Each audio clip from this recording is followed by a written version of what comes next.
नमस्कार विद्यार्थी मित्रांनो, मी अभिलाष वराडे ऑनएस अकॅडमीच्या युट्यूब चॅनलवर पुन्हा तुम्हा सगळ्यांचे स्वागत करतोय.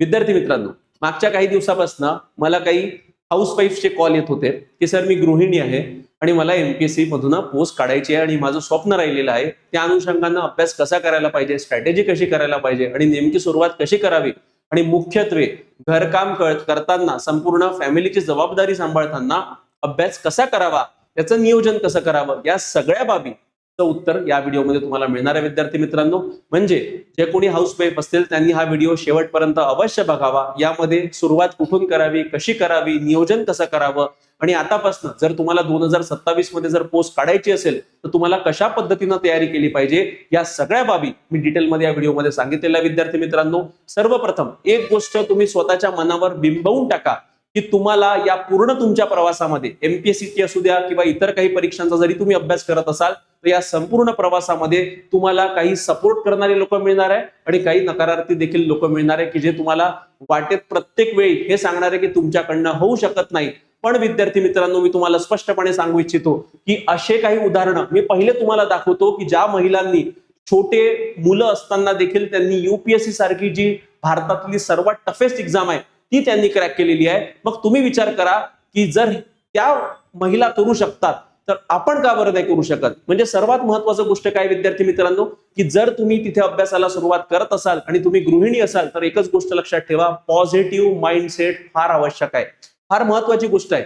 बाकी इतरांचं मोटिवेशन राहू द्या, पण आपण स्वतः मोटिवेटेड असलो पाहिजे. आपण आपला ध्येयाप्रती आपली एकनिष्ठता असली पाहिजे. आपल्याला माहित असलं पाहिजे की नाही, मला 2027 मध्ये पोस्ट काढायची आहे, या अनुषंगाने जे काही करायचं आहे ते मी करायला तयार आहे. थोडा त्रास होणार आहे, त्रास होणारच आहे, पण तो त्रास सहन करून मला माझं ध्येय गाठायचं आहे, अशा प्रकारचं तुमची तिथे प्रेरणा तुमच्यामध्ये असली पाहिजे. विद्यार्थी मित्रांनो, यामध्येच मी पहिले एकदम टॉपिकवर जाण्याच्या ऐवजी पहिले आपण काही उदाहरणं बघूया. पहिलं उदाहरण बघा, IAS पुष्पलता मॅडम. आता या IAS पुष्पलता मॅडम ज्या आहेत यांनी 2017 साली यांनी परीक्षा युपीएससीची परीक्षा क्रॅक केली बरं का. आणि जेव्हा यांनी परीक्षा क्रॅक केली तेव्हा यांना 2 वर्षाचं छोटं बाळ होतं. म्हणजे छोटं बाळ असताना देखील यांनी परीक्षा क्रॅक केली. म्हणजे हे उत्कृष्ट उदाहरण आपल्या पुढे आहे. दुसरं उदाहरण विद्यार्थी मित्रांनो, की केरळाच्या या मीनू PM जोशी मॅडम जे आहे, या ज्या मॅडम आहे यांनी वयाच्या 32व्या वर्षी युपीएससीची परीक्षा क्रॅक केली. विद्यार्थी मित्रांनो, यांचं 21व्या वर्षी लग्न झालं होतं, 23व्या वर्षी यांना मुलगा झाला आणि 26 की 27व्या वर्षीपासून त्यांनी अभ्यासाला सुरुवात केली आणि 32व्या वर्षी त्यांचं ध्येय जे होतं की युपीएससी परीक्षा क्रॅक करायची होती आणि एक पोलीस अधिकारी बनायचं होतं, त्यांच्या वडिलांचं स्वप्न होतं, ते त्यांनी पूर्ण केलं. म्हणजे लहान बाळ असताना देखील त्यांनी युपीएससी सारखी टफ एक्झाम जी आहे ती त्यांनी क्रॅक केली. विद्यार्थी मित्रांनो, तिसरं उदाहरण आहे IAS अनुकुमारी मॅडमचं. अगेन 2017 साली पूर्ण भारतातून दुसरा क्रमांक या मॅडमनी तिथं मिळवला आणि यांना देखील छोटं बाळ होतं. म्हणजे बाळ असताना देखील त्यांनी पूर्णपणे अभ्यास केला आणि स्वतःला परीक्षेमध्ये झोकून दिलं आणि यश संपादन केलं. म्हणजे हे जे काही 3 उदाहरणं मी तुम्हाला सांगितले, हे काही भारतातले फक्त 3-4 उदाहरणं नाहीये. अशा प्रकारचे कित्येक उदाहरणं तुम्हाला एमपीएससी परीक्षेतून आढळतात, इतर ज्या काही राज्यांच्या स्टेट परीक्षा असतात त्याच्यातून आढळतात आणि युपीएससी मध्ये देखील यापेक्षाही मोठे मोठे उदाहरण आहे. विद्यार्थी मित्रांनो, म्हणजे हे काय दर्शवतं, तुम्ही जर गृहिणी असाल तरीही तुम्ही ही परीक्षा क्रॅक करू शकता. तुम्ही गृहिणी सोबत जर थोडा शॉर्ट पार्ट टाइम जॉब करत असाल तरीही तुम्ही ही परीक्षा क्रॅक करू शकता. म्हणून महिला कुठेच कमी नाहीये पुरुषांपेक्षा, हे उदाहरणं तुम्हाला दाखवतात. विद्यार्थी मित्रांनो, म्हणजे जिथे फुल टाइम अभ्यास करणारे विद्यार्थी ते पहिल्या आणि दुसऱ्या क्रमांकावर येऊ शकत नाही, तिथे मॅडमनी दाखवलं की माझ्याकडे म्हणजे लहान बाळ असून देखील AIR2 ऑल इंडिया रँक दुसरं त्यांनी काढलेलं आहे. म्हणजे हे उदाहरण तुमच्यासाठी प्रेरणादायी आहे आणि यांचंच उदाहरण पुढे ठेवून आपल्याला अभ्यास करायचा आहे. विद्यार्थी मित्रांनो, आता सर्वात महत्वाची गोष्ट काय की जेव्हाही गृहिणी अभ्यासाला सुरुवात करतात तर त्यांनी 2-3 गोष्टी लक्षात ठेवल्या पाहिजे. ते म्हणजे काय, पहिलं, योग्य नियोजन तुम्हाला करावं लागणार आहे. म्हणजे आपल्याला प्रॉपर प्लॅनिंग करावी लागणार आहे. त्याचं कारण असं आहे की विद्यार्थी मित्रांनो, तुम्हाला घरकाम करता करता म्हणजे घराला सांभाळायचंय, लहान बाळाला सांभाळायचंय आणि घरातले जे काही काम आहे म्हणजे स्वयंपाक वगैरे ते सगळं सांभाळून तुम्हाला परीक्षेचा अभ्यास करायचा आहे. म्हणजे नियोजन तुम्हाला करावं लागेल, ज्याला प्लॅनिंग आपण म्हणतो. दुसरं सातत्य असलं पाहिजे, कंटिन्युटी ज्याला आपण म्हणतो. कारण लक्षात ठेवा, तुम्ही जर विचार करत असाल की नाही मी सोमवारपासनं शुक्रवारपर्यंत मी फक्त घरकाम करते आणि मी 2 दिवस म्हणजे आठवड्यातनं सॅटर्डे आणि संडे अभ्यास करते, त्याचा रिझल्ट येत नाही. मी परत परत सांगतोय, सातत्य असलं पाहिजे. आणि जर तुम्ही विचार करत असाल की मी वीकेंडमध्ये अभ्यास करेल त्याच्या आधारावर माझी परीक्षा निघेल, असं कदापिच होत नाही. आता हे जेवढ्यांचे मी उदाहरणं सांगितले ना, पुष्पलता मॅडम असू द्या, मिन्नू जोसेफ मॅडम असू द्या, किंवा तिसरं अनुकुमारी मॅडम असू द्या, किंवा इतर काही उदाहरणं आहेत, या सगळ्यांनी सातत्यपूर्ण अभ्यास केलेला आहे. म्हणजे काय? योग्य नियोजन, सातत्य आणि स्मार्ट अभ्यासाची ही परीक्षा आहे विद्यार्थी मित्रांनो. म्हणजे स्मार्ट म्हणजे काय? स्मार्टनेस म्हणजे 2-3 गोष्टी. तुम्हाला सिलेबस माहित असला पाहिजे, तुम्हाला मागच्या 5 वर्षामध्ये आयोगाने कसे प्रश्न विचारले हे तुम्हाला माहित असला पाहिजे. म्हणजे एवढं जरी तुम्ही केलं, तुमचा 10 ते 20% तिथं वेळ तिथंच वाचतो. आणि त्यानंतर नेमकं कोणते टॉपिक्स अभ्यासले पाहिजे, कोणते टॉपिक स्किप केले पाहिजे, अशा प्रकारची प्लॅनिंग तुमची असली पाहिजे. कळलं का तुम्हाला? तर 3 गोष्टी, योग्य नियोजन, सातत्य आणि स्मार्ट अभ्यास, हे तुमच्या यशाचा गमक राहणार आहे. म्हणून या 3 गोष्टींना तिथे डोक्यात बिंबवून ठेवा. दुसरं, दिवसातील 3 ते 5 तासांचा दर्जेदार अभ्यास 12 ते 18 महिन्यापर्यंत जरी केला, सातत्याने केलास, राज्यसेवा परीक्षा उत्तीर्ण होणे पूर्णपणे शक्य आहे. मी याची गॅरंटी घेतो. जर तुम्ही डेली बेसिसवर किमान 3 ते 4 तास जरी काढले, आता इथे 3 ते 5 म्हटलंय, 4 तास जरी काढले तरीही पुरे आहे. पण हे 4 तास कसे वापरायचे हे तुम्हाला समजलं पाहिजे. असं नाही की काही वाचलं जर आणि माझं सिलेक्शन होईल, असं होत नाही. आपल्याला प्रॉपर नियोजन करावं लागेल. दररोज आपल्याला किमान 3 ते 4 तास अभ्यास करणं अपेक्षित आहे. आणि हे सगळं करताना स्मार्ट अभ्यास आपल्याला करायचा आहे. आपल्याला जे गधा मेहनत म्हणते तशी मेहनत आपल्याला करायची नाही, या मोजकं करायचं आहे, पण त्या मोजक्यातून आपल्याला परीक्षा क्रॅक करायची आहे. असे उदाहरणं विद्यार्थी मित्रांनो आम्ही बघितले आहेत की ज्यांनी 8 आणि 9 महिन्याच्या अभ्यासावर देखील एमपीएससी सारखी कठीण परीक्षा क्रॅक केलेली आहे. म्हणून जर ते करू शकतात तर मी का बरं करू शकत नाही, असाच प्रश्न स्वतःला विचारायचा आणि मोटिवेट स्वतःला करायचं, हे लक्षात ठेवा. बघा, ही परीक्षा प्रक्रिया अशी आहे विद्यार्थी मित्रांनो की तुमच्या घरातले काही सदस्य तुम्हाला सपोर्ट करतील आणि काही सदस्य तुम्हाला विरोध देखील करतील. पण हे लक्षात ठेवा, तुमचा हस्बंड जो आहे, ठीक आहे, त्यांनी तुम्हाला सपोर्ट करणं आवश्यक आहे. तुमचा लहान बाळ असेल, जर तो समजूतदार असेल, त्यांनी देखील सपोर्ट करणं अपेक्षित आहे. आणि तुमचे इन लॉज, म्हणजे तुम्ही जर सासरी राहत असाल तर सासरकडले जे लोक आहेत, तुमच्या माहेरकडले लोक आहेत, यांचं एक मेंटल सपोर्ट देखील तुम्हाला मिळणं अपेक्षित आहे. जर मिळत असेल तर चांगली गोष्ट आहे, पण नाही जरी मिळाला तरी तुम्ही तुमच्या निर्णयावर ठाम राहा आणि अभ्यास करत राहा. कारण बघा, यश मिळतंच. जो विद्यार्थी निश्चितपणे या परीक्षेचा अभ्यास करण्याच्या दृष्टिकोनातून येतो आणि प्लॅन करून येतो की नाही, माझं हे ध्येय आहे आणि मला मिळवायचंच आहे, मग ज्याचा सपोर्ट मिळाला त्याचं चांगलं, ज्याचा सपोर्ट नाही मिळाला त्याचंही ठीक, पण तसा ऍटिट्यूड तुमच्यामध्ये असला पाहिजे विद्यार्थी मित्रांनो. आणि लक्षात ठेवा, जर गृहिणी असाल तर त्यामध्ये तुम्हाला विशेष करून घरकामासोबत अभ्यास मॅनेज करायचा आहे, त्याचंच नियोजन आपण इथे आज बघणार आहे. तर सर्वप्रथम लक्षात ठेवा, योग्य माइंडसेट, योग्य मानसिकता फार आवश्यक आहे. हे बघा, मी स्पष्टपणे सांगतोय की तुमच्या घरात सगळेच जण तुमच्या निर्णयाला सपोर्ट करतील असं होणार नाही. काही ना काही तिथे विरोधक असणारच आहे, पण जे विरोधक आहे त्यांच्यासोबत उगाच वाद घालायचा नाही. जे सपोर्ट करून आले त्यांचं सपोर्ट घ्यायचा आणि त्याच्या आधारावर आपला अभ्यास करायचा. हे लक्षात ठेवा, हे ध्येय तुमचं आहे, इतरांचं नाही. म्हणून इतर जे लोक आहेत, जे निगेटिव्ह आहेत, ते तुम्हाला वारंवार सांगतील की तुमच्याकडनं होऊ शकत नाही, असं आहे तसं आहे, परीक्षा कठीण आहे. तरीही काही विचार करायचा नाही. स्वतःच्या ध्येयावर ठाम राहायचं, स्वतःवर विश्वास ठेवायचा की जर इतर करू शकतात तर मी करू शकते. अशा प्रकारची ठाम भूमिका तुमची असली पाहिजे. म्हणून स्वतःची इतरांची तुलना करू नका. बघा, माइंडसेट बद्दल फार महत्वाची गोष्ट आहे विद्यार्थी मित्रांनो. जर तुमची कोणती मैत्रीण नसेल, तिचं लग्न अजून राहिलेलं असेल, ती 12 तास अभ्यास करत असेल, तर आपल्याला सवय काय असते, आपण स्वतःचं सोडून आपण तिच्यासोबत कम्पेअर करायला लागतो. असं काही करू नका.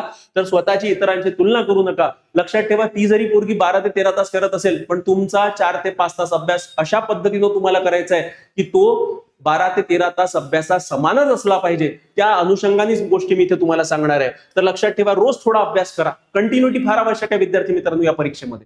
तुम्ही जर विचार करत असाल की मी फक्त 2 दिवस करते सर आठवड्यातून आणि माझं सिलेक्शन झालं पाहिजे, असं अजिबात होणार नाही. त्यानंतर सातत्य ठेवा आणि परिपूर्णतेपेक्षा नियमिततेला महत्व द्या. सगळ्या सब्जेक्टचा अभ्यास कव्हर होणारच आहे असं होणार नाही. संपूर्ण सिलेबस कव्हर होणारच आहे किंवा झालाच पाहिजे असं कुठेच म्हटलेलं नाहीये. म्हणून मी तुम्हाला सांगितलं की अशीही उदाहरणं माझ्याकडे आहे की ज्यांनी लिमिटेड अभ्यास केला, लिमिटेड सिलेबस वाचला आणि त्याच्या आधारावर त्यांनी पोस्ट देखील काढलेली आहे. म्हणजे काय, या परीक्षेचा अभ्यास करताना एकच गोष्ट तुमच्या डोक्यात असली पाहिजे, अभ्यासापेक्षा महत्वाचं काय आहे, अप्लिकेशन ऑफ नॉलेज. जर तुमच्याकडे कमी नॉलेज असलं तरी चालतं, पण त्या आधारावर तुमचे प्रश्न सुटत असतील तरीही बेस्ट आहे. का बरं? कारण प्रश्न सुटणं महत्वाचं आहे. अल्टिमेटली लक्षात ठेवा, ही पूर्ण परीक्षा मार्कांच्या भोवती फिरते. इथे आपण नॉलेज घ्यायला आलेलो नाहीये. लिमिटेड नॉलेज मध्ये देखील लोकांनी पोस्ट काढलेले आहे. म्हणून तशा पद्धतीनं तुम्हाला अभ्यास करायचा आहे. म्हणून परिपूर्णतेपेक्षा नियमिततेला महत्व द्या. गोल्डन रूल काय आहे? Daily study is greater than weekend marathon. म्हणून मी तुम्हाला म्हटलं, काही काही लोक काय करतात की सॅटर्डे संडेला दिवसभर 12 तास 24 तास होतात, असं करतात. तसं करू नका. कारण तुम्हाला वाटत असेल की मी 2 दिवस अभ्यास करेल, 5 दिवस रिलॅक्स राहील, असं होत नाही. म्हणून डेली स्टडी करा. तुम्हाला कासव आणि ससाची गोष्ट माहित असेल विद्यार्थी मित्रांनो. कासव कसा? शेवटी कासव जिंकतो. दिवसाला थोडं थोडं करा, स्लो करा, पण निश्चित यश तुम्हाला मिळणारच आहे, लक्षात ठेवा. ठीक आहे. म्हणून डेली स्टडी एक तास का बरं नाही, पण करा. ठीक आहे, कमीत कमी करा, पण टार्गेट तुमचा 3 ते 4 तासाचा असला पाहिजे. मग दुसरा प्रश्न उपस्थित राहतो की सर मग सुरुवात कुठून करावी? हे बघा, पहिले 10 दिवस जर तुम्ही आता प्लॅन करत असाल किंवा तुम्ही आता निर्णय घेतलेला आहे की नाही मला यावर्षी परीक्षा क्रॅक करायची आहे, त्या अनुषंगाने मला सुरुवात करायची आहे, तर सर्वप्रथम पहिल्या टप्प्यामध्ये पहिले 10 दिवस एमपीएससी समजून घ्या. एमपीएससी परीक्षा काय आहे, मग परीक्षा काय हे जर समजून घ्यायचं असेल तर युट्यूबवर एखादा व्हिडिओ बघू शकता.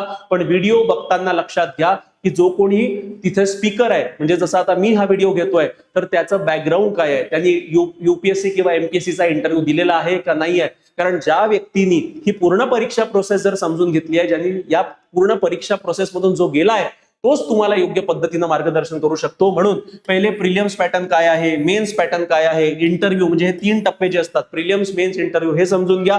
यामध्ये सिलेबस बघा. सर्वप्रथम फार महत्वाची गोष्ट आहे की कोणत्याही परीक्षेचा जर तुम्हाला अभ्यास करायचा असेल तर पहिले परीक्षा पॅटर्न आणि त्यानंतर सिलेबस समजून घेणं आवश्यक आहे. सिलेबसमध्ये पूर्वचा सिलेबस काय आहे, मुख्यचा सिलेबस काय आहे, हे प्रॉपरली वाचा. प्रॉपर प्रिंटआउट काढा आणि प्रिंटआउट काढून ते प्रॉपर वाचन करा त्याचं, की कसं होत आहे, काय होत आहे, कोणता टॉपिक कशामध्ये आहे, या सगळ्या बाबी तुम्हाला समजून घेणं आवश्यक आहे. आणि त्यानंतर मागील 5 वर्षाचे प्रश्नपत्रिका बघा, किमान 5 वर्षाचे बघा.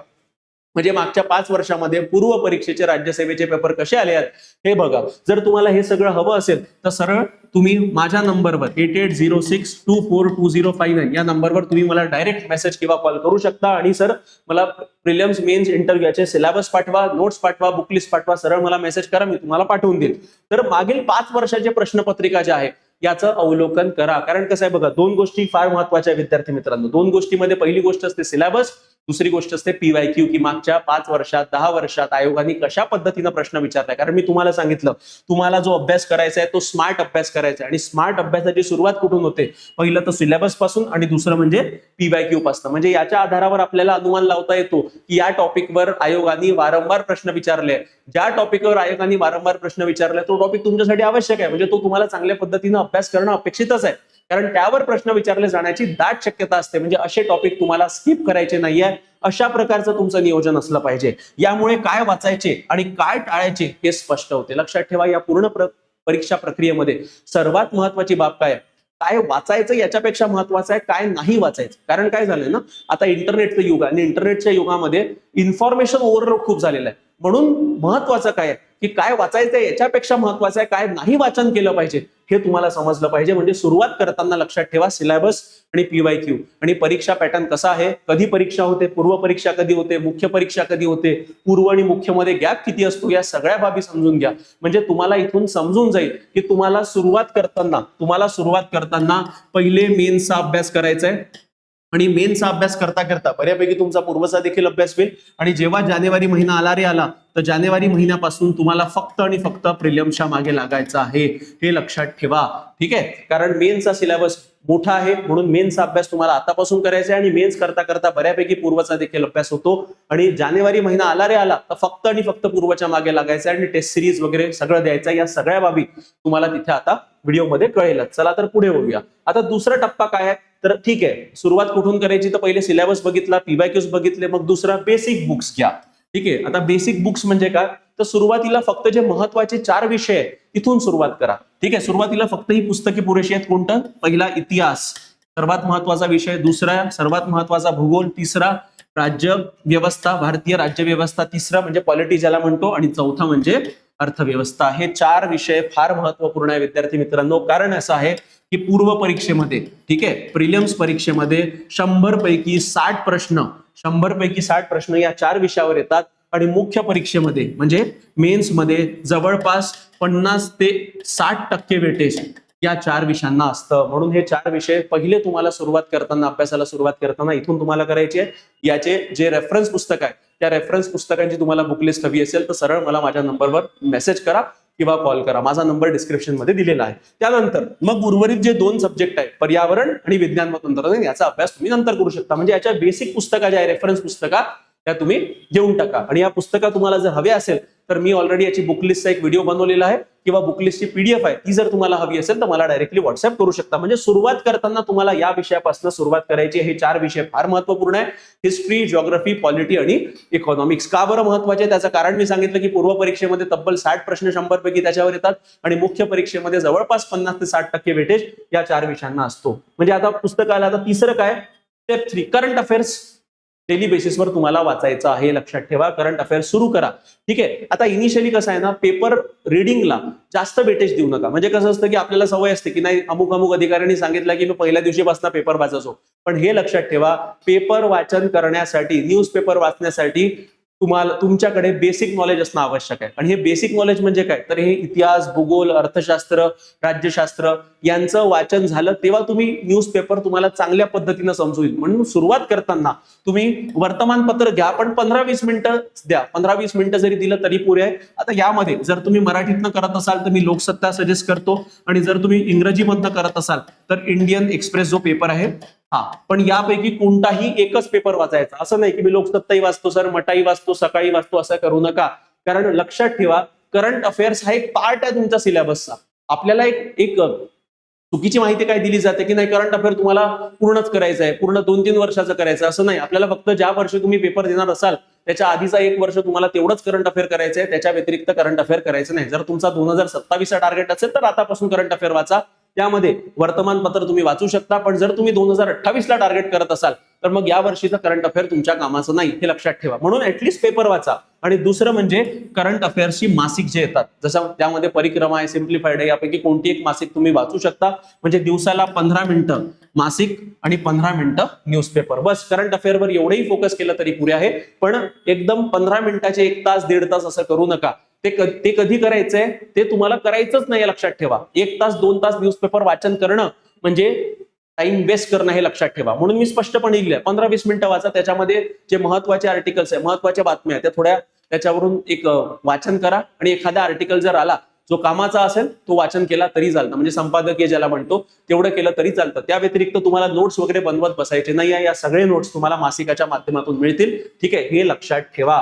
न्यूजपेपर का बरं वाचायचं त्याचंही कारण सांगतो. न्यूजपेपर तुम्हाला मुख्य परीक्षेच्या अनुषंगाने वाचायचा आहे. पूर्व परीक्षेच्या अनुषंगाने न्यूजपेपर वाचायची आवश्यकता नाही आहे. म्हणजे आपल्याला थॉट प्रोसेस डेव्हलपमेंट करायची, आपल्याला वैचारिक क्षमता वाढवायची आहे, आपल्याला क्रिटिकल ॲबिलिटी, क्रिटिकल रिझनिंग वाढवायचं आहे, म्हणजे विश्लेषणात्मक दृष्टिकोन वाढवायचा आहे. म्हणून न्यूजपेपर वाचा, हे माझं ठाम मत राहतं. ठीक आहे. त्यानंतर आता अभ्यासाचा रोडमॅप कसा असला पाहिजे, हा देखील एक प्रश्न आहे. आता सुरुवात कुठून करावी हे तुम्हाला सांगितलं. रोडमॅप कसा असला पाहिजे बघा. आताचा जुलै महिना संपत आलेला आहे, म्हणजे उद्यापासून ऑगस्ट महिना सुरू होईल. तर 1 ऑगस्ट पासून हा प्लॅन माझा आहे.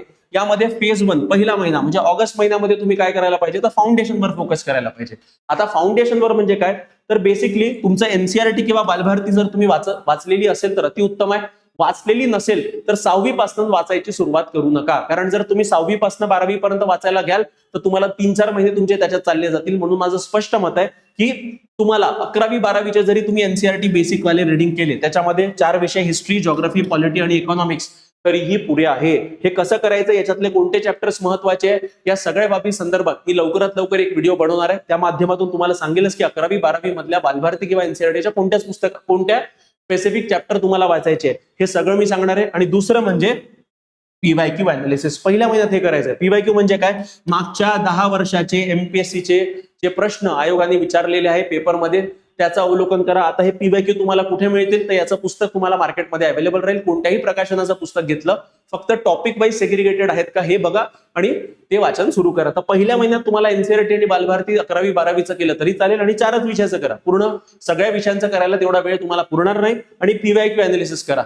एवढं जरी तुम्ही केलं पहिल्या महिन्यात तरी तुमचा एक पाया मजबूत होतो, म्हणजे एक बेस तुमचा बनून जातो. आणि एक जर बेस बनला मग फेज 2 वर या. फेज 2 वर काय करायचं, आता तुमचा पाया बनलेला आहे. आता इथून तुम्हाला ऍक्च्युअल जे सिलेबस आहे त्या सिलेबसच्या आधारावर तुम्हाला अभ्यास करायचा आहे. विद्यार्थी मित्रांनो, हे लक्षात ठेवा की जास्त करून विद्यार्थ्यांना असं वाटतं का नाही सर मला पहिले फाउंडेशन बनवू द्या, मी पहिले पूर्ण 3-4 महिने एनसीईआरटीच वाचतो, बालभारतीच वाचतो आणि त्यानंतर सुरू करतो. हे लक्षात ठेवा, एनसीईआरटी आणि बालभारतीवर फार कमी प्रश्न येतात, 3 किंवा 4 प्रश्न येतात. त्याच्यावरती प्रश्न येत नाही. मेजर प्रश्न आपल्या पूर्व परीक्षेमध्ये आणि मुख्य परीक्षेमध्ये ऍक्च्युअल सिलेबस मधून येतात, म्हणजे जो सिलेबस आयोगाने दिलेला आहे त्याच्या आधारावर तुम्हाला प्रश्न विचारले जातात. तर मग नेमकं सर एनसीईआरटी बालभारती का बरं करायचं, तर एक बेसिक कन्सेप्ट तुमचे क्लिअर झाले पाहिजे. ज्या विद्यार्थ्याचे बेसिक कन्सेप्ट क्लिअर आहे त्या विद्यार्थ्यांनी एनसीईआरटी बालभारती स्किप केलं तरी चालेल, म्हणजे तो डायरेक्टली रेफरन्स पुस्तकावर जरी शिफ्ट झाला तरीही ओके आहे. ठीक आहे. दुसरा फेज काय म्हणजे 4 महिने. 4 महिने म्हणजे ऑगस्ट महिना त्याच्यात गेला, इथून तुमचं सुरू होतं सप्टेंबर ते डिसेंबर. आता या सप्टेंबर ते डिसेंबरच्या दरम्यान तुम्हाला काय करायचं आहे, तुम्हाला करायचा आहे मुख्य परीक्षेचा अभ्यास. आणि मुख्य परीक्षेचा अभ्यास करता करता तुमचा पूर्वचा देखील बऱ्यापैकी अभ्यास होईल. तर यामध्ये तुम्हाला जे 4 प्रमुख विषय मी तुम्हाला सांगितले आहेत, कोणते, पॉलिटी, हिस्ट्री, जॉग्राफी आणि इकॉनॉमिक्स. ठीक आहे. म्हणजे राज्यशास्त्र, इतिहास, भूगोल आणि अर्थशास्त्र हे 4 विषयाला पहिले तुम्हाला हात लावायचा आहे. स्टँडर्ड बुक्स घ्या, जसं मी तुम्हाला बुकलिस्ट पाठवणारच आहे. तुम्हाला बुकलिस्ट हवी असेल तर माझा नंबर डिस्क्रिप्शन मध्ये दिलेला आहे, तिथून देखील तुम्ही मला कॉन्टॅक्ट करू शकता. यामध्ये कोणते विषय, हिस्ट्री, ज्योग्राफी, पॉलिटी आणि इकॉनॉमिक्स, या 4 विषयाचं किमान 2 वेळा वाचन झालं पाहिजे. पहिल्यांदा जेव्हा वाचन कराल तेव्हा नोट्स बनवू नका. दुसऱ्या वाचनामध्ये ज्या गोष्टी आहेत, महत्वाच्या गोष्टी तुम्हाला लिहून ठेवायच्या आहेत. ते नोट्स कसे बनवायचे, काय बनवायचे या संदर्भात मी वेगळा व्हिडिओ लवकरात लवकर आणणार आहे, म्हणजे तुम्हाला तिथून आयडिया मिळेल. हे लक्षात ठेवा, नोट्स कसे असले पाहिजे, तर 200-250 पानाचं जर पुस्तक असेल त्या 200-250 पानाला मला 10-15 पानात आणायचं असेल त्याला आपण नोट्स म्हणतो. हे लक्षात ठेवा. नोट्स काय आहे, नोट्स म्हणजे रिव्हिजनसाठी बनवले असतात. जर तुम्ही 200 पानाचे नोट्स 100 पानावर आणत असाल त्याला आपण नोट्स म्हणणार नाही, कारण त्याचं रिव्हिजन करणं पॉसिबल नाहीये. 100 पानाची रिव्हिजन कशी करणार आहे, उद्या परीक्षा आहे आणि आज तुम्हाला रिव्हिजन करायचं, इट इज नॉट पॉसिबल. म्हणून लक्षात ठेवा, नोट्स कसे असतात, एकदम शॉर्ट असले पाहिजे की जेणेकरून तुमचं रिव्हिजन एकदम फास्ट झालं पाहिजे. त्याचा उद्देश तो असतो. म्हणून सध्या नोट्स बनवण्याच्या भानगडीत पडू नका इथे सुद्धा. पण 2 महिने झाले 4 महिन्यातले, तर मग ते कसे बनवायचे सेकंड रिडिंग मध्ये ते मी सांगेल. सोबत इथिक्सचा देखील अभ्यास करा. दिवसाला किमान 1 ते 2 तास तुम्ही इथिक्सला देऊ शकता, किंवा अर्धा तास जरी इथिक्स केला तरी तुम्हाला इथिक्स काय आहे, कसं आहे, कोणते सब्जेक्ट आहे, कोणते टॉपिक आहे इथिक्स मधले हे तुम्हाला कळायला सुरुवात होऊन जाईल. म्हणजे या 4 महिन्यामध्ये हे 4 विषय प्लस इथिक्स, त्यानंतर करंट अफेअर, जसं मी तुम्हाला सांगितलं की 15 मिनिटं न्यूजपेपर, 15 मिनिटं मॅगझिन, तशा पद्धतीनं तुम्हाला अभ्यास करायचा आहे. आणि यामध्ये रिव्हिजनला फार महत्व आहे विद्यार्थी मित्रांनो. मग daily revision, weekly revision, monthly revision, अशा 3 टप्प्यामध्ये तुम्हाला रिव्हिजन करायची आहे. डेली रिव्हिजन म्हणजे कशी, तर आज आपण दिवसभरात जो काही अभ्यास केलेला आहे, रात्री झोपण्यापूर्वी शेवटले 15 मिनिटं जे असेल किंवा अर्धा तास जो असेल, त्यामध्ये आज दिवसभरातला अभ्यास रिवाइज करा. उद्या सकाळी उठल्यानंतर जेव्हा तुम्ही अभ्यासाला बसाल तर आज जे काही केलंय त्याची दुसरी रिव्हिजन उद्या करा. ठीक आहे. आणि मग आठवड्याभराची रिव्हिजन संडेला करा, आणि महिनाभराची रिव्हिजन महिन्याचा शेवटला दिवस जो असतो तेव्हा तुम्ही करा. रिव्हिजन फार महत्वपूर्ण आहे विद्यार्थी मित्रांनो. मी परत सांगतोय, आपल्याला विद्यार्थ्यांचे निकाल का बरं नाहीयेत, मेहनत सगळेच करतात, पण जो विद्यार्थी प्रॉपर रिव्हिजन करतो त्याच्या डोक्यात त्या गोष्टी बसतात, आणि जेव्हा पेपर सोडवायला जातो तेव्हा त्याला त्या गोष्टी आठवतात. त्या गोष्टी आठवण्यासाठी रिव्हिजन करणं अपेक्षित आहे. म्हणून मी स्पष्टपणे सांगतो, कमी वाचा, पण जे काही वाचत आहात त्याची रिव्हिजन चांगली करा. म्हणून जे विद्यार्थ्यांचे आपण उदाहरणं बघतो ना, की वर्षभरात त्यांनी पोस्ट काढली, 8 महिन्यात पोस्ट काढली, हे करतात काय नेमकं, हे कमी वाचन करतात, पण जे काही वाचतात त्याची वारंवार रिव्हिजन करतात, आणि या रिव्हिजनमुळे त्यांना त्या गोष्टी आठवणीत राहतात. म्हणून त्या टॉपिकवर कधीही प्रश्न आला तर त्यांच्याकडे त्याचं उत्तर तयार राहतं. म्हणून रिव्हिजनची स्ट्रॅटेजी अशा पद्धतीनं असली पाहिजे. PYQचं अनालिसिस इथेही तुम्हाला करायचं आहे, आणि बेसिक आन्सर रायटिंग इनिशियली 2 महिने नाही, 2 महिन्यानंतर करा. म्हणजे सप्टेंबर, ऑक्टोबर, नोव्हेंबर, डिसेंबर पासून तुम्ही बेसिक आन्सर रायटिंगला सुरुवात करू शकता. आन्सर रायटिंग कशी करायची आहे, काय करायची, या संदर्भात सगळे व्हिडिओ आमच्या युट्यूब चॅनलवर तुम्हाला अवेलेबल आहे. परिश्रम daily answer writing program EONIS अकॅडमीच्या वतीनं चालवला जात आहे. त्याची सुद्धा लिंक, त्या चॅनलची लिंक सुद्धा डिस्क्रिप्शन मध्ये दिलेली आहे. ठीक आहे. मग इथे आता हे फेज 2 झाला तुमचा. फेज 2 मध्ये तुमची आता मुख्य परीक्षा बऱ्यापैकी तुमची सुरुवात झालेली आहे. मुख्य परीक्षेचा अभ्यास देखील तुमचा झालेला आहे. सोबत तुम्ही उत्तर लिखाणी केलाय. त्यानंतर तिसरा फेज जो आहे, ठीक आहे, इथे तुम्हाला मिळतात 4 महिने. ठीक आहे. आता इथे 4 महिने म्हणजे हा सुरू होतो जानेवारीपासून मे पर्यंत. कारण अपेक्षा करूयात की 2027 ची जी परीक्षा आहे ती मे महिन्यात होईल. म्हणजे इथून जवळपास 4-4.5 महिन्याचा कालावधी उरतो, आणि यावेळेस फक्त आणि फक्त तुम्हाला प्रिलिम्सचा अभ्यास करायचा आहे. कारण लक्षात ठेवा, तुम्ही प्रिलिम्स परीक्षा पहिल्यांदा देणार असाल, आणि प्रिलिम्स परीक्षेला पहिल्यांदा जर क्रॅक करायचं असेल तर किमान 4 महिने तुम्हाला फक्त आणि फक्त पूर्वच्या मागे द्यायचे आहे. आता बघा, याच्या आधी आपले 4 विषय ऑलरेडी झालेले आहेत, जे आपण मुख्यत्वे मुख्य परीक्षेचा अभ्यास करताना केले, पण त्यामध्ये पूर्वचा देखील अभ्यास झालेला आहे. ते 4 विषय कोणते, हिस्ट्री, ज्योग्राफी, पॉलिटी, इकॉनॉमिक्स. त्यामध्ये इथे जनरल सायन्स आणि एन्व्हायरमेंट याचा अभ्यास पहिले करून टाका. या सोबतच तुम्हाला MCQ ची प्रॅक्टिस देखील करायची आहे. इथे तुम्हाला फुल लेंथ टेस्ट द्यायची आहे, ज्याला आपण मॉक टेस्ट सिरीज म्हणतो, हे द्यायचंच आहे. कारण लक्षात ठेवा, जे काही नॉलेज तुम्ही मिळालेलं आहे, जे काही नॉलेज तुम्ही आत्मसात केलेलं आहे, त्याच्या आधारावर तुमचे प्रश्न सुटत आहेत की नाही सुटत आहेत हे तपासणं फार आवश्यक आहे. पेपर दिल्यानंतर प्रॉपर त्या पेपरचं डिस्कशन अटेंड करा. प्रश्न बरोबर आहे तर का बरं बरोबर आहे, प्रश्न चुकीचा आहे तर का बरं चुकला माझा, त्याच्या अवतीभोवतीच्या कोणत्या गोष्टी मला माहित असायला पाहिजे, या सगळ्या गोष्टी तिथे अभ्यासा. नंतर रिव्हिजन इथे करायचं आहे आणि करंट अफेअर्सची सुद्धा रिव्हिजन तुम्हाला करायचे. हे तुम्हाला जे शेवटले 4 महिने म्हणजे जानेवारीपासून मे पर्यंत हे 4 महिन्यात तुम्हाला ही स्ट्रॅटेजी वापरायची आहे विद्यार्थी मित्रांनो. आता त्यानंतर बघा, यामध्ये आता बेसिकली आपल्याला काय करायचं आहे, चौथा मुद्दा. आता तुम्हाला एक तर कळलेलं आहे की नियोजन कसं केलं पाहिजे आतापासून. यामध्ये आपण फेज 1 मध्ये काय केलं पाहिजे, फेज 2 मध्ये काय केलं पाहिजे, फेज 3 मध्ये काय केलं पाहिजे. फेज 1 म्हणजे कोणता, पहिला महिना म्हणजे ऑगस्टचा महिना. ऑगस्ट महिन्यात फाउंडेशन स्ट्रॉंग करा, ठीक आहे. दुसरा फेज 2 म्हणजे ज्याच्यामध्ये सप्टेंबर पासून डिसेंबर पर्यंत म्हणजे जो 4 महिन्याचा कालावधी आहे त्यामध्ये मुख्यची तयारी करा. मुख्य करता करता बऱ्यापैकी पूर्वच देखील तुमची तयारी होणार आहे. त्यामध्ये 5 विषय प्रमुख, हिस्ट्री, जिओग्राफी, पॉलिटी, इकॉनॉमिक्स आणि इथिक्स, हे 5 विषय तुमचे चांगल्याने झालेच पाहिजे, ठीक आहे. त्यानंतर जानेवारी महिना आला रे आला तर जानेवारी महिन्यापासून फक्त आणि फक्त पूर्वच्या मागे लागा. मग त्यामध्ये सर्वप्रथम एन्व्हायरमेंट आणि जनरल सायन्स पहिले यांचा अभ्यास करा आणि मग रिव्हिजन, टेस्ट सिरीज वगैरे प्रत्येक टेस्ट पेपर झाल्यानंतर त्याचं डिस्कशन, प्रश्न चुकीचा आहे का बरं चुकीचा आहे, बरोबर आहे तर का बरं बरोबर आहे, याचं पूर्ण अवलोकन करा. त्यानंतर आता नेमका सर मग डेली टार्गेट आम्ही कसं करावं, म्हणजे गृहिणींचे वेळेचे व्यवस्थापन कसे करावे. हे बघा, मला माहित आहे की तुम्हाला एक असा फिक्स स्लॉट मिळणार नाही, म्हणजे 5 तास 4 तासाचा तुम्ही स्ट्रेचमध्ये अभ्यास करू शकत नाही. मग तुम्हाला काय करायचंय, तुम्हाला 1-1 तासाचे असे डिव्हिजन करावे लागतील. जसा वेळ तुम्हाला मिळत असेल तसं तुम्ही अभ्यास करू शकता. आता याच्यामध्ये काही ज्या हाऊसवाईफ्स आहेत त्यांचा रात्री चांगल्याने अभ्यास होता, तुम्ही रात्री करू शकता. काहींचा सकाळी होतो तर सकाळी करू शकता. पण अगेन तुम्हाला हा अभ्यास करताना तुम्हाला स्वतःचं घरकाम जे आहे, परिवाराची जबाबदारी घ्यायची आहे, मुलाची जबाबदारी घ्यायची आहे, ते सगळं सांभाळून हे सगळं करायचं आहे. म्हणून इथे बघा, माझ्या मतानुसार मी एक प्रॅक्टिकल सोल्युशन असं काढलेलं आहे की घरकामामुळे 5 ते 6 तास सलग अभ्यास करणे शक्य नसते. म्हणून स्टडी ब्लॉक्स वापरा, म्हणजे टप्प्याटप्प्याने अभ्यास करा. जसं सकाळी जर तुम्ही सकाळच्या टाइम मध्ये तुम्ही काय केलं, तुम्ही घरकाम केले सगळे आणि 10 पर्यंत तुम्ही फ्री झालात, तर सकाळी 10 ते 11 लेक्चर. जर तुम्ही एखादा क्लास जॉईन केला असेल तर मग तिथून तुम्ही लेक्चर अटेंड करू शकता 1 तासात. लेक्चर जर झालं, मग दुपारचा जो वेळ आहे, दुपारी तुम्ही 12 ते 2 अगेन 1 तास स्वतःला द्या किंवा घरकामाला द्या. 12 ते 2 चा वेळ आहे, त्याच्यामध्ये स्टॅटिक सब्जेक्टचा अभ्यास करा. म्हणजे जे काही लेक्चरमध्ये शिकवल्या गेलाय त्याच्या आधारावर जे स्पेसिफिक टॉपिक आहे त्याचा तुम्ही इथं अभ्यास करू शकता, ठीक आहे. त्याच्यानंतर संध्याकाळी 3 ते 4 म्हणजे दुपारचा जो वेळ आपण म्हणू, या 3 ते 4 वेळात तुम्ही करंट अफेअर करू शकता. करंट अफेअर म्हणजे अर्ध्या तासात, आणि उरलेला अगेन अर्धा तास तुम्ही स्टॅटिक सब्जेक्टला देऊ शकता.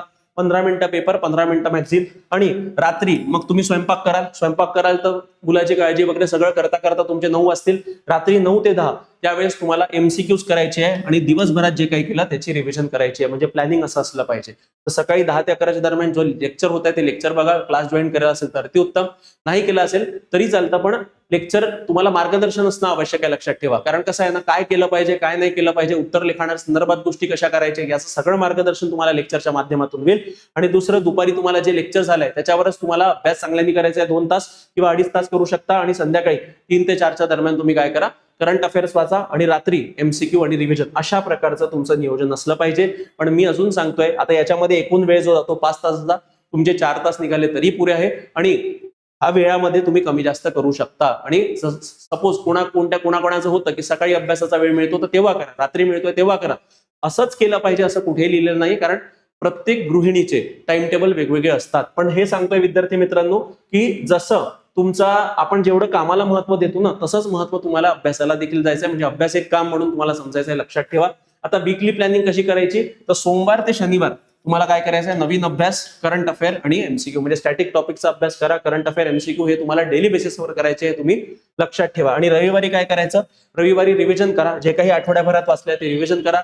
एखादी टेस्ट पेपर सोडवून बघा. जर तुम्ही कोणता क्लास जॉईन केला तर त्यामध्ये तुम्हाला टेस्ट पेपर मिळतीलच. आणि मागील आठवड्याचे देखील रिव्हिजन करा. अशा पद्धतीनं तुमचा वीकली प्लॅनिंग तिथं असलं पाहिजे विद्यार्थी मित्रांनो. आता कोणत्या क्रमाने विषय पूर्ण करावेत, तर मी जसं तुम्हाला सांगितलं की पहिले 4 महत्वाचे विषय आहे, हिस्ट्री, जिओग्राफी, पॉलिटी, इकॉनॉमिक्स. जसं भारतीय राज्यव्यवस्था, आधुनिक भारताचा इतिहास, महाराष्ट्राचा इतिहास, भूगोल, अर्थव्यवस्था आणि एथिक्स. आणि त्यानंतर उरलेले विषय तुम्ही नंतर करू शकता. यासोबतच लक्षात ठेवा, international relation, internal security, disaster management, हे छोटे टॉपिक आहे विद्यार्थी मित्रांनो. या टॉपिकचे आमच्या अकॅडमीचे स्वतःचे नोट्स बनलेले आहेत. सोबत तुम्ही याचाही अभ्यास, म्हणजे हे जे इनिशियलचे 4 महिने याच्यामध्ये करू शकता, कारण ते जनरलाइज टॉपिक असतात आणि त्याचा अभ्यास करणं सोपं राहतं. म्हणजे अशा क्रमाने तुम्हाला अभ्यास करायचा आहे, लक्षात ठेवा. आणि रिव्हिजन रूल, आता रिव्हिजन रूल बघा, 1730 रूल. हा फॉर्म्युला तयार ठेवा. कारण लक्षात ठेवा, मी जसं तुम्हाला सांगितलं की आज दिवसभरात जे काही केलेलं आहे रात्री झोपण्यापूर्वी त्याचा अभ्यास रिव्हिजन करा. उद्या सकाळी उठल्यानंतर पहिल्या तासात काल आपण जे काही केलंय त्याची रिव्हिजन करा, मग आठवड्याची रिव्हिजन करा, मग महिन्याभरात जे काही केलंय त्याची महिन्याची रिव्हिजन, म्हणजे एकूण तुमचे 4 रिव्हिजन होतात. पण इथे 1730 म्हणजे पहिल्या दिवसात तुम्हाला 2 रिव्हिजन करायचे. 1 दिवसांतर रिव्हिजन, 7 दिवसांतर रिव्हिजन, 30 दिवसांतर रिव्हिजन. यामुळे विस्मरण मोठ्या प्रमाणात कमी होईल, म्हणजे तुम्हाला गोष्टी आठवतील. कारण जास्त करून विद्यार्थ्यांचा प्रश्न आम्हाला हाच असतो, सर मी अभ्यास तर करते पण मला लक्षात राहत नाही. मग लक्षात राहण्यासाठी तुम्हाला रिव्हिजन करणं आवश्यक आहे. जितकी जास्त रिव्हिजन करा तितकं चांगलं आहे. म्हणून दिवसाला, म्हणजे आज जे काही अभ्यास केला रात्री झोपण्यापूर्वी 15 मिनिटात रिव्हिजन कराच करा. आणि आज जे काही केलंय उद्या सकाळी उठल्यानंतर पहिले काल काय केलं त्याचा रिवाइज करा क्विक, आणि आठवड्याची रिव्हिजन संडेला करा, आणि महिन्याच्या शेवटल्या दिवशी महिनाभर जे काही केलंय त्याचे रिव्हिजन करा. अशा प्रकारे तुमचा रिव्हिजनचा रूल असला पाहिजे. आता आन्सर रायटिंग कधी सुरू करावी? काही काही विद्यार्थी असतात जे पहिल्या दिवशीपासून आन्सर रायटिंग करतात. अजिबात करू नका. तुम्हाला आन्सर रायटिंग करायसाठी किमान 2 ते 3 महिने वाट बघावी लागेल. कारण 2 ते 3 महिन्यात जेव्हा नॉलेज तुमच्याकडे त्याच्या आधारावर तुम्ही उत्तर लिखाण करू शकता. म्हणून पहिले 3 ते 4 महिने कन्सेप्ट तयार करा. त्यानंतर आठवड्यात किमान 3 उत्तर, म्हणजे 2 दिवसात 1 उत्तर असं करा, आणि नंतर दररोज 1 उत्तर तुम्ही लिहू शकता. हे तुम्हाला डिसेंबर जानेवारी पर्यंत जरी केलं तरीही चालेल. त्यासाठी आपल्या अकॅडमी तर्फे डेली आन्सर रायटिंग प्रोग्राम आम्ही चालवतोय. ते जरी प्रश्न तुम्ही लिहून बघितले आणि स्वतः चेक केले तरीही पुरे आहे. त्यानंतर एमसीक्यू स्ट्रॅटेजी कशी असली पाहिजे, तर सुरुवातीपासून लक्षात ठेवा, दररोज 10 ते 20 एमसीक्यू बघा. म्हणजे यामध्ये विशेष करून आम्ही पीवायक्यू वर भर देतो. म्हणजे कोणत्याही टॉपिकचा अभ्यास करताना पहिले त्या टॉपिकवर आयोगाने कशा पद्धतीने प्रश्न विचारले आहे त्याचं अवलोकन करा. ते प्रश्न तुमचे सुटतील नाही, पण तुम्हाला आयडिया येईल की अशा पद्धतीने आयोग प्रश्न विचारत आहे, म्हणजे अशा पद्धतीने मला अभ्यास करणं अपेक्षित आहे. नंतर 50 एमसीक्यू करा, आणि शेवटी मॉक टेस्ट सिरीजच्या माध्यमातून प्रॉपर टेस्ट द्या. म्हणजे ज्या पद्धतीने आयोगाचा पेपर होतो त्या पद्धतीने आयोग तुम्हाला टेस्ट पेपर सोडवणं आवश्यक आहे. प्रत्येक टेस्ट पेपर झाल्यानंतर टेस्ट पेपरचं डिस्कशन अटेंड करा. प्रश्न बरोबर असेल तर का बरं बरोबर आहे, चुकला असेल तर का बरं चुकलाय, म्हणजे अनालिसिस करा. प्रत्येक चुकीच्या प्रश्नाचे कारणे लिहा. म्हणजे जे पेपर तुम्ही सोडवणार असाल त्या पेपरचं जे एक्सप्लेनेशन असेल त्या एक्सप्लेनेशनलाच नोट्स बनवा, आणि त्याची सुद्धा रिव्हिजन करायचे. लक्षात ठेवा, जे पेपर तुम्ही सोडवणार आहात त्याची सुद्धा तुम्हाला रिव्हिजन करणं अपेक्षित आहे. त्यानंतरचा प्रश्न जो सगळे विद्यार्थी विचारतात की नोट्स बनवायचे का, सध्या परिस्थितीत नोट्स बनवू नका, नंतर बनवायचे. ते कसे बनवायचे, काय बनवायचे ते सगळं मी तुम्हाला सांगेल. त्या संदर्भात व्हिडिओ लवकरात लवकर मी आणणार आहे. आणि हे नोट्स जे तुम्हाला बनवायचे, हे शॉर्ट नोट्स बनवायचे. ते नोट्स फक्त तुमच्यासाठी असले पाहिजे, तुम्हाला इतरांना द्यायची आवश्यकता नाही. म्हणून हे कसे बनवायचे, काय बनवायचे, तर प्रॅक्टिकल उदाहरणासह मी तुम्हाला तिथे सांगणार आहे. त्यानंतर मोबाईलचा योग्य वापर करा. बघा, मी परत परत सांगतोय, युट्यूब वापरा पण मर्यादित वापरा. सगळंच नॉलेज तुम्हाला युट्यूब वरून मिळणार नाही, हे लक्षात ठेवा. म्हणजे आणि युट्यूबवर कोणत्याही टीचरचे तुम्ही जर व्हिडिओ बघत असाल तर पहिले याची शहानिशा करा की जो टीचर आहे त्या टीचरकडे किती नॉलेज आहे, त्यांनी परीक्षा दिली आहे की नाही दिली आहे, या सगळ्या बाबींचं जर तुम्ही हे केलं, अनालिसिस केलं, नंतरच त्या टीचरचे युट्यूबवर व्हिडिओ बघा, अन्यथा व्हिडिओ बघू नका. ठीक आहे. आणि लिमिटेड बघा, मर्यादित बघा. मी परत परत सांगतोय, पण संपूर्ण नॉलेज जर तुम्ही अपेक्षा करत असाल की नाही सगळे व्हिडिओचे लेक्चर मला तिथे मिळतील, हे अजिबात पॉसिबल नाही. आणि खूप वेळ जातो. आपण 10 मिनिटाच्या व्हिडिओसाठी युट्यूब उघडतो, पण आपला 1 तास 1.5 तास कसा चालला जातो हे आपल्यालाच कळत नाही. म्हणून युट्यूबचा एकदम मर्यादित वापर करा. पीडीएफ, टेस्ट सिरीज आणि करंट अफेअर याच्यासाठी तुम्ही मोबाईलचा वापर करू शकता. आता कसं आहे, जास्त करून विद्यार्थ्यांचा विविध टेलिग्राम चॅनलवर जॉईन होतात आणि तिथे वेगवेगळ्या प्रकारचे कंटेंट तिथे पडतात. बघा, 1-2च टेलिग्राम चॅनल जॉईन करा की ज्याच्यामध्ये तुम्हाला योग्य कंटेंट मिळतोय. असेच एक जरी चॅनल जॉईन केलं तरी पुरे आहे. पूर्ण गावभरचे टेलिग्राम चॅनल जॉईन करत बसू नका. कारण काय होतं ना, आपल्या ज्यात नोटिफिकेशन नसतं, आपण सरळ नुसते नोटिफिकेशन पाहत बसतो. असं करू नका. आणि दिवसातनं एक वेळ घ्या, एक वेळ काढा आणि त्याच वेळेला मोबाईल वापरा. जसं 1 तास असेल रात्रीचा, सकाळचा, पण त्याच वेळेला वापरा, अन्यथा मोबाईलला हात लावू नका. जेव्हा लेक्चर अटेंड करायचं असेल तर लेक्चर अटेंड करा आणि 1 तास दिवसातला काढा. तेवढं जरी केलं तरीही पुरे आहे. आणि काय टाळा, शॉर्ट्स बघू नका, रील्स बघू नका, अनावश्यक टेलिग्राम ग्रुप्स जॉईन करू नका. फार महत्वाचं आहे, कारण या गोष्टीमध्ये आपला पुष्कळसा वेळ जातो विद्यार्थी मित्रांनो. आणि सर्वात महत्वाचं काय, घर आणि अभ्यास यांचा समतोल तुम्हाला साधायचा आहे. सर्वात मोठं चॅलेंज तुमच्या समोर हे आहे. आणि जर तुम्ही हे केलं तर तुम्ही सगळं जिंकलंय. लक्षात ठेवा, तुमची पोस्ट तुमच्या हातात असेल हे लक्षात ठेवा. दिवसाचे काम आधी ठरवा. म्हणजे तुम्हाला स्वयंपाक बनवायचा आहे तर काय बनवायचं आहे, काय नाही बनवायचं आहे, प्लॅनिंग पहिलेच करा. आणि अभ्यास काय करायचा आहे याचा प्लॅनिंग आजच्या अभ्यासाचा कालच झाला पाहिजे. लक्षात ठेवा. शक्य तितके कामांचे नियोजन करा. कुटुंबाची मदत घ्या, हे लक्षात ठेवा. तुम्हाला सांगावं लागणार आहे, तुम्हाला तुमच्या हस्बंडचा सपोर्ट लागणार आहे, तुम्हाला तुमचे जे इनलॉज आहे म्हणजे तुमच्या सासरकडल्या लोकांचा सपोर्ट लागणार आहे, माहेरच्यांकडला सपोर्ट लागणार आहे. त्यांचं देखील मत तुमच्याकडून असलं पाहिजे. जर नसलं तरी चालतं, पण सांगणं आवश्यक आहे. ठीक आहे, तर कुटुंबाची मदत घ्या, अभ्यासाची निश्चित वेळ कुटुंबाला सांगा आणि स्वतःच्या अभ्यासाला काम म्हणून महत्व द्या. मी परत परत सांगतोय, पुष्कळ वेळा काय होतं ना, आपल्या घरी पाहुणे आले, काही आलं तर सर्वप्रथम बाया तिथे कामाला लागून जातात आणि त्यामुळे आपला अभ्यास राहतो. असं करू नका. ठीक आहे, जेवढं आहे तेवढं करा, पण शक्यतो तुम्हाला अभ्यासाला तिथं टाळू नका. जर त्यावेळेला अभ्यासाच्या वेळेला कोणी पाहुणे आले असेल तर त्यांचं आदरातिथ्य करा, पण त्यानंतर तुम्हाला ते कम्पेन्सेट करायचं याचं भान ठेवा. कळलं का तुम्हाला? आणि जे काही विविध फंक्शन्स होणार आहे, प्रोग्राम होणार आहे, यांना तुम्हाला टाळावं लागणार आहे. एकदम जवळचे असेल तर जावं, पण जर दूरचे असेल तर त्यांना तुम्हाला टाळावं लागणार आहे, कारण तुमचं ध्येय महत्वाचं आहे प्रोग्राम पेक्षा, हे लक्षात ठेवा. टार्गेट सेट करा, फार महत्वाचं आहे विद्यार्थी मित्रांनो. जर तुम्ही 2027 टार्गेट करत असाल तर टार्गेट सेट करा, 28 असेल तर टार्गेट सेट करा. ठीक आहे, डेली टार्गेट तुम्हाला बनवायचं आहे, वीकली टार्गेट बनवायचं आहे, मंथली टार्गेट बनवायचं आहे आणि क्वार्टरली टार्गेट, 3-3 महिन्याचे टार्गेट कसे असले पाहिजे. ठीक आहे, 4-4 महिन्याचे टार्गेट कसे असले पाहिजे, ते क्वार्टरली टार्गेट देखील आपल्याला बनवायचं आहे. म्हणजे काय, या संदर्भात जर तुम्हाला मार्गदर्शन हवं असेल तर सरळ माझा मोबाईल नंबर आहे, सरळ तुम्ही मला डायरेक्टली कॉल करा, व्हॉट्सअपही नको करा, डायरेक्टली कॉल केला तरीही चालेल. त्यामध्ये मी तुम्हाला मदत करीलच. ठीक आहे, आणि सर्वात महत्वाच्या चुका टाळा. कोणत्या कोणत्या चुका आहेत? अनेक पुस्तके वाचणे, बिलकुल नाही. आपल्याला एका सब्जेक्टसाठी एकच पुस्तक वाचायचे, एकच नोट्स वाचायचे आणि ती नोट्स आपल्याला 10 वेळा रिवाइज करायचे, जेणेकरून ते आपल्या डोक्यात फिट झाले पाहिजे. रोज नवीन स्ट्रॅटेजी बदलणे, रोज नवीन स्ट्रॅटेजी बदलू नका. रिव्हिजन न करणे, ठीक आहे, करंट अफेअर्स शेवटी ठेवणे. म्हणजे काय, तर सर 1 महिन्याच्या नंतर पहिलेच मी वाचेल असं करू नका, कारण तेव्हा तुमच्यावर खूप लोड असतो आणि तेव्हा या सगळ्या गोष्टी होत नसतात. आन्सर रायटिंग उशिरा सुरू करणे, काही काही विद्यार्थी तर पूर्ण वर्षच निघून जातो पण आन्सर रायटिंग करत नाही, असं करू नका. 3 ते 4 महिन्यानंतर किमान दिवसाला एक प्रश्न, तेवढं जरी तुम्ही उत्तर लिखाणाची प्रॅक्टिस केली तरीही पुरे आहे. आणि टेस्ट सिरीज टाळणे. काही काही विद्यार्थ्यांना जेव्हा मी म्हणतो की तुम्ही टेस्ट सिरीज दिली का, त्यांचं एकच उत्तर असतं, सर माझं प्रिपरेशनच नाही झालं. हे लक्षात ठेवा, तुमचा अभ्यास परिपूर्णपणे कधीच होणार नाही. म्हणजे तुमची पोस्ट निघाली तरी तुमचा अभ्यास होणार नाही, लक्षात ठेवा. म्हणून जेवढा अभ्यास झालाय त्याच्या आधारावर टेस्ट पेपर द्या, म्हणजे तुमचा कॉन्फिडन्स वाढेल. ठीक आहे, कॉन्फिडन्स कसा वाढतो? कॉन्फिडन्स अभ्यास करून वाढत नाही, कॉन्फिडन्स टेस्ट पेपर देऊनच वाढतो. ठीक आहे, हे जे सगळं मी तुम्हाला सांगतो हे माझ्या अनुभवातून सांगतोय. म्हणून टेस्ट सिरीज द्या, ते टाळू नका, त्याची टाळटाळ करू नका. ठीक आहे, आणि सर्वात महत्वाचं की तुमच्या अभ्यासाचं सूत्र कोणतं आहे? ठीक आहे, तुमच्या अभ्यासाचं सूत्र आहे learn, revise, practice, test and improve. तर लर्न करा म्हणजे संकल्पना स्पष्ट करा. ठीक आहे, तर पहिले तुमचं जे काही कन्सेप्च्युअल अंडरस्टँडिंग आहे त्याच्यावर फोकस करा. दुसरं, रिवाइज करा, नियोजित पुनरावृत्ती करा. तिसरं, प्रॅक्टिस करा, एमसीक्यू आणि उत्तर लिखाणाचा सराव करा. टेस्ट, नियमित चाचण्या द्या आणि इम्प्रूव्ह म्हणजे चुका ओळखून त्यावर काम करा. तर हा फॉर्म्युला लक्षात ठेवा. तुम्हाला शिकायचं आहे, तुम्हाला रिवाइज करायचं आहे, तुम्हाला जे काही शिकलंय त्याची प्रॅक्टिस करायची आहे आणि तुम्हाला टेस्ट द्यायची आहे आणि जे काही टेस्टमध्ये स्कोर आला त्याचा अनालिसिस करायचं आहे आणि त्याच्या आधारावर तुम्हाला इम्प्रूव्हमेंट करायचं आहे. म्हणजे अशा प्रकारचं विद्यार्थी मित्रांनो काय असलं पाहिजे, तुमचं प्लॅनिंग असलं पाहिजे.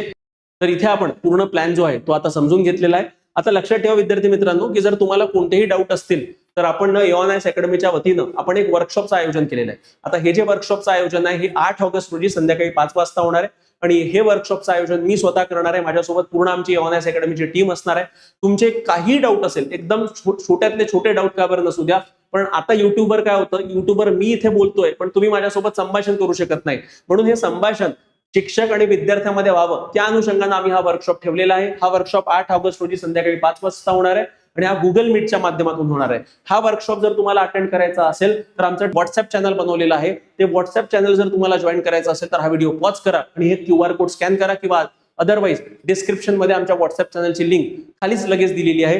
ते व्हॉट्सअप चॅनल तुम्ही अवश्य जॉईन करा आणि तिथे तुम्ही आमच्यासोबत डायरेक्टली संवाद साधू शकता, तुमचे डाऊट विचारू शकता, तुमचे जे काही पॉइंट्स आहेत त्या पॉइंट्स तुम्हाला जे काही डाऊट्स तुम्हाला आतापर्यंत असतील ते तुम्ही लिहून ठेवा, त्या ग्रुपमध्ये टाका, त्यावर चर्चा आपण 8 ऑगस्ट रोजी संध्याकाळी 5 वाजता करणार आहे. म्हणजे एक्झॅक्ट पुढच्या शनिवारी आपण करणार आहे संध्याकाळी 5 वाजता. तर अवश्य तुम्ही हा जो टेलिग्राम चॅनल आहे त्या टेलिग्राम चॅनल अवश्य तुम्ही जॉईन करा.